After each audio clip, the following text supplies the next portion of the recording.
प्रभु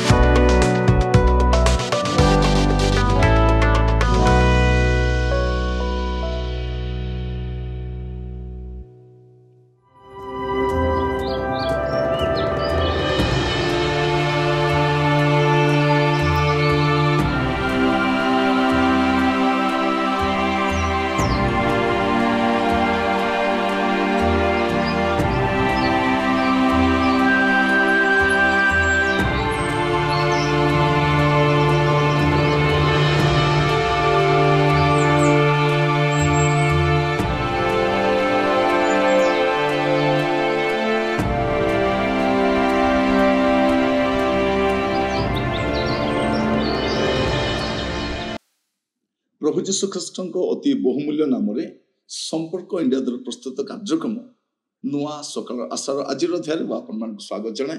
प्रभु आपण प्रत्येक को बाहुल्य रूपे आशीर्वाद करंतु। आज जो प्रसंग आम आलोचना कर आलोच्य प्रसंग होची मु जने कपटी की गोटे प्रश्न चिन्ह निजक पचार मु जने कपटी की आप निजक टे देखु मु भी निजक समीक्षा कर देखे वास्तव में आम कपटी की आमर कथबार्ता आमर व्यवहार आमर चालीचलन लोकों सामना गोटे प्रकार लोकों पछरे गोटे प्रकार। माथ्यू तार 7 अध्याय 5 पद रे कपटी आगे अपना आखिरु कड़ी काठ बाहर कर पकाओ ताहापर निज भाईर आखिरु कुटाटिक को बाहर करने निमंते स्पष्ट रूपे देखि पारिबो। कपटी किए निज आखिरे तार कड़ी काठ अच्छी निजर गुड़े भूल अच्छी निज ठारे गुड़े समस्या अच्छी किंतु से अन्य को बचसा करुच्ची अन्य को समालोचना करुच्ची अन्य को तर्जमा करुच्ची ता विषय गुड़े कथा कहूँ किंतु समस्या ताठी भी अच्छी या को कह जाए कपटी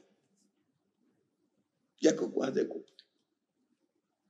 अनेक थर आम ए प्रकार कपटाचरण कर आमे प्रार्थना कर लोक को प्रार्थना करने कही था आमे दान दे न था अन्य को दान देवाई कही था आमे अन्य को प्रेम कर न था कि प्रेम करने विषय कही था लिखा जाए आमको अन्यर भूल अन्यर दुर्बलता देखा जाऊँगी किंतु आमर निज दुर्बलता कहीं देखा जाऊनी।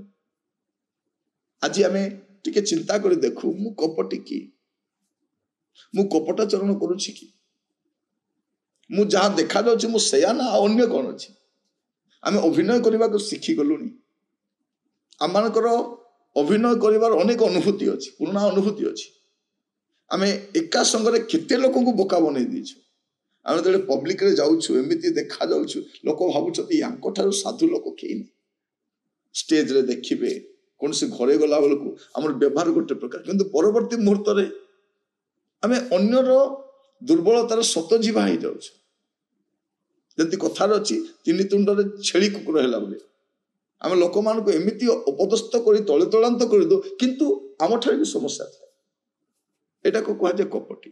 मु जने कपटी की निजक पचारतु मोर हस ओरिजिनल हस तो ना भेजाल अन्य मान को खातु आसतु बसतु जातु एत स्टोरी कहूँ सतरे मो हृदय कहे बेले बेले किसी लोक को चाह पीयंतु बोली कौन हाँ बोली कही दिंतु आम कौन पे कही था आम कर्सी दृष्टि कही था टे कहीदेव आम चाह पीवा चाह पीबे हाँ हाँ बनातु बनातु आम कथा फिटेबा जलखिया करेंगे हाँ जलखिया टे दिंतु करदे तापर जाए भितर आम कामड़ा कामड़ी होता अरे कहवा सागे मुझे कहली सीना मुझे कौन सतरे चाह पीए बोली कहते खाली मुझे पचारूली से कहीदे आम केते मरमरिंग होगी चाह बनई था केते प्रिय भाई भाई मैंने बेले बेले आम जगह को जीवार थी कहारी को डाकी था खाली कथा आम जाऊँ कौन आसब हाँ से आग आसी जाए तापर अरे अरे या कहवा सागे कौन पलि आसला आम जीवन में यहीटा गोटे अभिन्न अंग भरी कपट आम गोटे कपटता सहित बंचु क्या आतिथ्य करवा प्रेम करवा अनुकंपा देखा एगुड़ा केवल गोटे सुपरफिशियल हो जाए ऊपर ठाउरिया जीवनटा गोटे आसी जाए तो पचारि देखो निजक मु जने कपटी की मु अन्यर भूल दोष त्रुटि खोजी बुलूची कि मोठी भी भूल अच्छी तो मुझे सुधारी निजक आज सुजोग अच्छी आम जीवन को आम निजे टिके तर्जमा कर देखा ନିଜକୁ ଟିକେ ବିବେଚନା କରିବା ପାଇଁ ବାସ୍ତବରେ ମୋର ଅବସ୍ଥା କେମିତି ଅଛି ଚିନ୍ତା କରିବା ପାଇଁ ଗୋଟେ ସୁଯୋଗ ବି ଅଛି ଆମ ପାଇଁ। ଦେଖିବେ ରୋମିଓ ପୁସ୍ତକ ତାର 2 ଅଧ୍ୟାୟ ତାର ପ୍ରଥମ ପଦରୁ 5 ପଦ ପର୍ଯ୍ୟନ୍ତ ମୁଁ ପଢୁଛି। ଲେଖାଯାଉଛି, ଅତଏବ ହେ ମନୁଷ୍ୟ ବିଚାର କରୁଥାଉ ଯେ ତୁମେ ଯେ କେହି ହୁଅ ତୁମ ଉତ୍ତର ଦେବାର ବାଟ ନାହିଁ, କାରଣ ଯେଉଁ ବିଷୟରେ ତୁମେ ଅନ୍ୟର ବିଚାର କରୁଥାଅ ସେଇ ବିଷୟରେ ତୁମେ ଆପଣାକୁ ଦୋଷୀ କରୁଥାଅ। ତେଣୁ ବିଚାର କରୁଥାଉ ଯେ ତୁମେ ନିଜେ ସେ ପ୍ରକାର କର୍ମ କରୁଥାଅ, ଆଉ ଯେଉଁମାନେ ସେ ପ୍ରକାର କର୍ମ କରନ୍ତି ସେମାନଙ୍କର ବିରୁଦ୍ଧରେ ଈଶ୍ୱରଙ୍କ ବିଚାର ଯେ ନ୍ୟାୟସଙ୍ଗତ ଏହା ଆମେମାନେ ଜାଣୁ। ଏ ମନୁଷ୍ୟ ଯେଉଁମାନେ ଏ ପ୍ରକାର କର୍ମ କରନ୍ତି ସେମାନଙ୍କର ବିଚାର କରି ଆପେ ସେ ପ୍ରକାର କରୁଥାଉ ଯେ ତୁମେ ଈଶ୍ୱରଙ୍କ ବିଚାରରୁ ପଳାୟନ କରିପାର ବୋଲି କ'ଣ ମନେ କରୁଅଛ? କିମ୍ବା ଈଶ୍ୱରଙ୍କ କୃପା ଯେ ତୁମମାନଙ୍କୁ ମନ ପରିବର୍ତ୍ତନ ଆଡ଼କୁ ଘେନି ଯିବାକୁ ଚେଷ୍ଟା କରେ ତାହା ନ ଜାଣି ତୁମେ କି ତାହାଙ୍କର କୃପା ଧୈର୍ଯ୍ୟ ଓ ସହିଷ୍ଣୁତା ରୂପ ଧନ ସବୁ ତୁଚ୍ଛ କରୁଅଛ?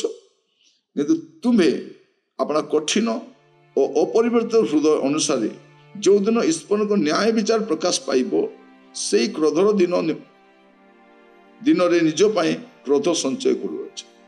ଏ ଅଂଶରେ ପୁରାପୁରି ଦେଖିବେ ଆମେ ଯେଉଁମାନେ ଅନ୍ୟର ବିଚାର କରୁଛୁ, ଅନ୍ୟକୁ ଦୋଷୀ ବୋଲି ଭାବୁଛୁ, କିନ୍ତୁ ବାସ୍ତବରେ ଆମଠାରେ ବି ଭୁଲ ଅଛି। ସେମାନେ ପାଇଁ କୁହାଯାଉଛି ତୁମ ପାଇଁ ବି ବିଚାର ନିରୂପିତ ଅଛି। ଆଜି ଟିକେ ଚିନ୍ତା କରିକି ଦେଖିବା ଆମେ ଯେ ବାସ୍ତବରେ ମୁଁ ଜଣେ କପଟି କି? ବାଧୁଛି ମେସେଜ, କାରଣ ଆମେ ତ ସେଇଆ ଅଟୁ। ଆମେ ଅନ୍ୟମାନଙ୍କୁ ତର୍ଜମା କରି ପକେଇଛୁ, ଅନ୍ୟମାନଙ୍କୁ ବଚସା କରିଛୁ, ଜଣକ ପଛରେ କେତେ କଥା କହିଛୁ, ସାମ୍ନାରେ ହସିଛୁ, ତାଙ୍କ ସହିତ ବସିଛୁ, ଗପସପ କରିଛୁ, ଆଜିକାଲି ସେଲ୍ଫି ବି ଉଠାଉଛୁ, କିନ୍ତୁ ତାଙ୍କ ପଛରେ କ'ଣ କଥାବାର୍ତ୍ତା ହଉଛି? ଆପଣଙ୍କ ଘରେ ଜଣେ ଲୋକ ଆସିକି ଗଲା ପରେ କ'ଣ କଥାବାର୍ତ୍ତା ହଉଛି? ପ୍ରିୟ ଭାଇ ଭଉଣୀ ମାନେ, ମୁଁ ଜଣେ କପଟି କି? ପ୍ରାର୍ଥନା କରିବା, ଚେଷ୍ଟା କରିବା ଆମେ ଅନ୍ୟର ଦୋଷ ତ୍ରୁଟି ଦେଖିବା ପରିବର୍ତ୍ତେ ଆମେ ନିଜକୁ ସମୀକ୍ଷା କରିବା, ନିଜ ଦୁର୍ବଳତାକୁ ଆମେ ପରିତ୍ୟାଗ କରିବା ପାଇଁ ଚେଷ୍ଟା କରିବା। ପ୍ରଭୁ ଆପଣମାନଙ୍କୁ ଆଶୀର୍ବାଦ କରନ୍ତୁ। ଆସନ୍ତୁ ପ୍ରାର୍ଥନା କରିବା। ଅନୁଗ୍ରହକାରୀ ପିତା ପରମେଶ୍ୱର, ଆମେ ଆପଣଙ୍କୁ ଧନ୍ୟବାଦ ଦେଉଛୁ। ପ୍ରଭୁ ଆମମାନଙ୍କ ଜୀବନରେ ଅନେକ ଦୁର୍ବଳତା ଅଛି ପ୍ରଭୁ, ଆମେ ତାହା ନିଜେ ମାନି ନେବା ପରିବର୍ତ୍ତେ ଆମେ ଅନ୍ୟମାନଙ୍କୁ ଦୋଷାରୋପ କରୁଛୁ, ଅନ୍ୟମାନଙ୍କୁ ବଚସା କରୁଛୁ, ଅନ୍ୟମାନଙ୍କ ବିରୁଦ୍ଧରେ ଗୁଡ଼େଇ କଥା ହଉଛୁ। ପ୍ରଭୁ ଆପଣ ଆମମାନଙ୍କୁ ଅନୁଗ୍ରହ କରନ୍ତୁ, ଯେପରି ଆମେ ପ୍ରତ୍ୟେକ ପ୍ରଭୁ ଆପଣା ଦୁର୍ବଳତା ପରିତ୍ୟାଗ କରି ସତ୍ୟ ଭାବରେ ଜୀବନ କାଟି ପାରିବୁ। ପ୍ରଭୁ ଗୋଟେ ଉପର ଠାଉରିଆ ହସ ନଥାଉ, ଉପର ଠାଉରିଆ ଆତିଥ୍ୟ ସତ୍କାର ନଥାଉ। ପ୍ରଭୁ ବାସ୍ତବରେ ଗୋଟେ କପଟ ରହିତ ଜୀବନ କାଟିବା ପାଇଁ ଆମମାନଙ୍କୁ ସାହାଯ୍ୟ କରନ୍ତୁ। ପ୍ରଭୁ ବିଚାରକୁ ଡରିବା ପାଇଁ ଆମମାନଙ୍କୁ ଦିଅନ୍ତୁ। ପ୍ରାର୍ଥନା ଶୁଣିଥିବାରୁ ଧନ୍ୟବାଦ। ଯୀଶୁଙ୍କ ପ୍ରିୟ ନାମରେ ମାଗିଲି ରାଜା, ଆମେନ୍। ପ୍ରଭୁ ଆପଣମାନଙ୍କୁ ପ୍ରତ୍ୟେକଙ୍କୁ ବାହୁଲ୍ୟରେ ଆଶୀର୍ବାଦ କରନ୍ତୁ। ପ୍ରଭୁ ଅନୁଗ୍ରହ କଲେ ନୂଆ ଅଧ୍ୟାୟରେ ଆସନ୍ତାକାଲି ଜଡ଼ିତ ହେବା। ବିଦାୟ ଦିଅନ୍ତୁ। ନମସ୍କାର।